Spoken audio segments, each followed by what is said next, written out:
Start. Police हिरासत में होने वाली मौतों के संबंध में उच्च न्यायालय के निर्देश पर राजस्थान सरकार द्वारा गठित समिति की पहली बैठक में पुलिस प्रशासन द्वारा दी गई जानकारी के अनुसार राज्य में पिछले 4 वर्ष में पुलिस ज्यादतियों में हुई मौतों के संबंध में 37 मामले दर्ज हुए। इनमें से 5 मामलों में अदालतों में चालान पेश किए गए हैं और कुछ मामलों में अभी जांच जारी है। 4 साल में पुलिस ज्यादतियों से यदि 37 लोगों की मृत्यु हुई है तो यह अपने आप में एक गंभीर मुद्दा है। अपराधों की जांच के दौरान संदेह में पकड़े गए लोगों के पुलिस हिरासत में उत्पीड़न बलात्कार की घटनाएं सर्वविदित हैं। हिरासत में इन ज्यादतियों के चश्मदीद गवाह होते नहीं हैं और सबूत के अभाव में कई मामलों को तो रफा दफा ही कर दिया जाता है और उन्हें आंकड़ों में शामिल ही नहीं किया जाता। हिरासत में होने वाली जुल्म ज्यादतियों, हत्या, बलात्कार की घटनाओं से वरिष्ठ पुलिस अधिकारी और सत्ताधारी राजनेता परिचित नहीं हों, ऐसा मानना तो अपने को भ्रम में रखने जैसी ही बात होगी। लेकिन हालात सुधारने की दिशा में कभी कोई ठोस कार्यवाही पुलिस के वरिष्ठ अधिकारियों या सत्ता में बैठे राजनेताओं ने कभी की ही नहीं। पुलिस की जुल्म ज्यादतियों और ख़ास तौर से अपराध कबूल कराने के लिए हिरासत में संदिग्ध लोगों के साथ किए जाने वाले दुर्व्यवहार की घटनाएं राजस्थान में ही हो रही हों, ऐसी बात नहीं है। देश के सभी राज्यों में ये शिकायतें बढ़ती जा रही हैं, लेकिन इस गंभीर मानवीय प्रश्न पर जितनी गंभीरता से वरिष्ठ पुलिस अधिकारियों, प्रशासनिक अधिकारियों व सत्ता में बैठे राजनेताओं को विचार करना चाहिए, उतना वे नहीं कर पाते हैं।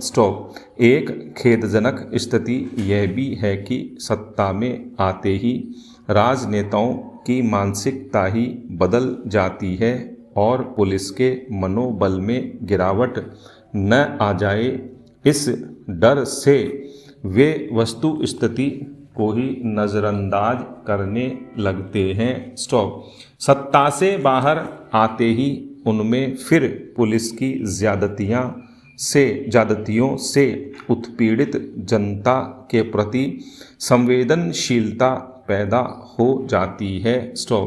हमारे राजनेताओं के आचरण और मानसिकता में यह अंतर एक विडंबना ही है। पुलिस थाने और पुलिस अधिकारी इसलिए नियुक्त किए जाते हैं कि वे कानून और व्यवस्था बनाए रखने के साथ साथ अपराधों की रोकथाम के लिए प्रयास करें, लेकिन अपराधों की रोकथाम के लिए सदियों पुराने तौर तरीकों में कोई परिवर्तन ही न आए, यह किसी भी प्रशासन के लिए शोभाजनक नहीं माना जा सकता। अपराध कबूल करवाने के लिए औपचारिक और अक्सर अनौपचारिक हिरासत में जब किसी भी संदिग्ध व्यक्ति की मृत्यु हो जाती है तो वह अपराध तो बिना अन्वेषण ही यथावत रहता है। केवल संदिग्ध व्यक्ति को अपनी जान से हाथ धोना पड़ता है या अन्य तरह की ज्यादतियां सहन करनी पड़ती हैं। पुलिस की जुल्म ज्यादतियों के बावजूद यदि अपराध के सबूत प्राप्त नहीं होते तो फिर बिना आधार के ज्यादतियों के लिए पुलिस के खिलाफ कार्रवाई करने का कोई कानून नहीं है।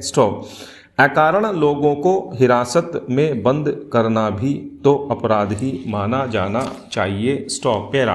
वित्तीय मामलों की स्थायी समिति की लोकसभा में जो 8वीं रिपोर्ट पेश की गई है उसने वर्तमान प्रत्यक्ष कर ढांचे की विसंगतियों पर विस्तार से प्रकाश डाला और उसमें आमूलचूल परिवर्तन करने के सुझाव दिए हैं। स्टॉप।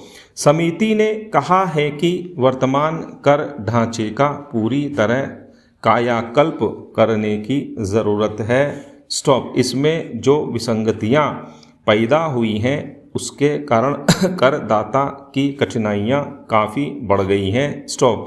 आयकर विभाग के पास व्यापक अधिकार होने के बावजूद काले धन की समानांतर व्यवस्था का बेरोक टोक विस्तार हो रहा है। स्टॉप। समिति का सुझाव है कि कोई ऐसी कर प्रणाली होनी चाहिए जो सरल, विवेक सम्मत और करदाता के लिहाज से सुविधाजनक हो। स्टॉप। आए दिन आय करके जो छापे मारे जाते हैं इस बात का प्रमाण है कि कर वसूली की व्यवस्था दोषपूर्ण और बहुत ही पुरातन है। स्टॉप। पैरा। प्रत्यक्ष और अप्रत्यक्ष करों को युक्ति संगत बनाने की मांग निरंतर की जाती रही है और टुकड़ों टुकड़ों में इसमें संशोधन भी किए जाते रहे हैं। स्टॉप। अधिक लोगों को करदाता बनाने के लिए सरकार नई नई योजनाएं बनाती रही हैं। कर वंचना को रोकने के लिए कानून में कड़े प्रावधान किए गए हैं, लेकिन परिणाम न तो राजस्व वसूली की दृष्टि से ही संतोषजनक रहे हैं और न ईमानदार करदाता के हित में ही रहे हैं। स्टॉप। प्रत्यक्ष करों में आयकर सबसे महत्वपूर्ण है, लेकिन उसे भी व्यावहारिक बनाने में सरकार ने कभी कोई साहसिक कदम नहीं उठाया। स्टॉप। आयकर में छूट की सीमा में वृद्धि करने की मांग पर सरकार ने कभी पूरा ध्यान ही नहीं दिया।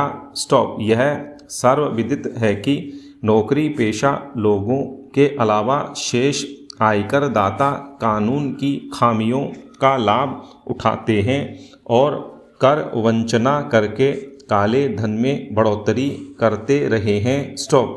ऐसा मानना भ्रांतिपूर्ण है कि सरकार को कर वंचना का ज्ञान नहीं है, लेकिन जैसी मशीनरी सरकार के पास है उससे कर वंचना रुकना तो दूर की बात है, उस पर अंकुश भी नहीं लगाया जा सका है। स्टॉप। संसद के अनेक सदस्यों ने मांग की थी कि आयकर में छूट की सीमा को बढ़ाया जाए, जिससे छोटी आय वालों पर अनावश्यक भार कम हो सके और कर वंचना की प्रवृत्ति पर अंकुश लग सके। स्टॉप।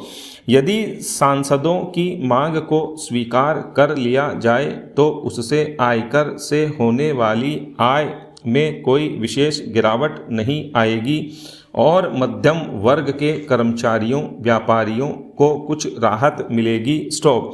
खेद की बात यह है कि मध्यम और निम्न मध्यम वर्ग की परेशानियों की ओर सरकार का ध्यान ही नहीं जाता। स्टॉप। आयकर में छूट की सीमा को यदि मुद्रास्फीति की दर से जोड़ दिया जाता तो इस समस्या का कुछ हद तक समाधान निकलने की संभावना है। स्टॉप। पैरा। कर ढांचे में जो आमूलचूल परिवर्तन किए जाएं उसमें इस बात को भी ध्यान में रखकर चला जाना चाहिए कि करदाता को विशेष असुविधा न हो। स्टॉप। करदाता को बेईमान समझने की प्रवृत्ति को त्यागना होगा, उसके साथ उचित व्यवहार करना होगा। स्टॉप। इस संबंध में कमेटी ने बहुत महत्वपूर्ण सुझाव दिया है कि आयकर अधिकारियों को छापे या तलाशी के लिए किसी करदाता के घर में प्रवेश करने से पूर्व आयुक्त अथवा मुख्य आयुक्त की अनुमति प्राप्त कर ली जानी चाहिए और कहीं भी छापे या तलाशी की कार्रवाई पूरी तरह सोच विचार कर की जानी चाहिए। स्टॉप।